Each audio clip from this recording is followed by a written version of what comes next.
ఇక తెలంగాణ రాష్ట్ర ఏర్పాటుకు అక్కడ జైపాల్ రెడ్డి సూదిని జైపాల్ రెడ్డి గారు ప్రధాన భూమిక పోషించిండ్రు అనే మాటను నిన్న ముఖ్యమంత్రి రేవంత్ రెడ్డి మాట్లాడాడు. నిజంగా కూడా దీనికి సంబంధించినటువంటి నేను వ్యక్తులతో చాలా మాట్లాడిన నేను వ్యక్తిగతంగా కూడా అసలు యాక్చువల్గా విషయం ఏంటంటే అక్కడ ఏపీ వాళ్ళు చేస్తున్నటువంటి కుట్రలు కానీ, ఏపీ వాళ్ళు చేస్తున్నటువంటి ఎత్తుగడలు కానీ, ఏపీ వాళ్ళు చేస్తున్నటువంటి లాబింగ్ను కానీ వీళ్ళంతటినీ తట్టుకోవడం అంత ఈజీ కాదు. ఎందుకంటే వాళ్ళకు ధనబలం ఉంది, తర్వాత ఇది రకరకాలుగా బలాలు ఉన్నాయి వాళ్ళకు, అంటే మేనేజ్ చేసేటువంటి బలం కూడా ఉన్నది.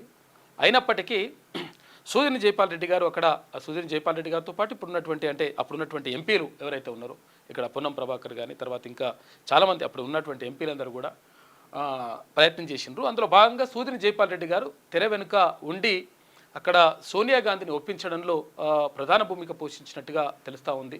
నిజమే, అంటే అక్కడ ముఖ్యమంత్రి రేవంత్ రెడ్డి చెప్పినటువంటి మాట వాస్తవం. అంటే కొంతమంది బయటకు వచ్చి పోరాటం చేస్తారు, తర్వాత కొంతమంది అట్లా లాబింగ్లో భాగంగా తర్వాత తెలంగాణలో ఆత్మహత్యలు జరుగుతున్నాయమ్మా, మొత్తం కూడా యువత అంతా కూడా చచ్చిపోతూ ఉన్నారు.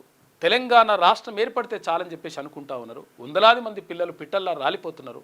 కాబట్టి తెలంగాణ రాష్ట్రం ఇచ్చి తీరాలని చెప్పేసి అక్కడ సూదిని జైపాల్ రెడ్డితో పాటు ఇంక కొంతమంది అంటే ఇక్కడ ఉన్నటువంటి ఎంపీలు కానీ కొంతమంది నాయకులు కానీ అప్పుడు సోనియా గాంధీని ఒప్పించి తెలంగాణ రాష్ట్రాన్ని సాధించుకున్నట్టుగా మరి చెప్తా ఉన్నారు.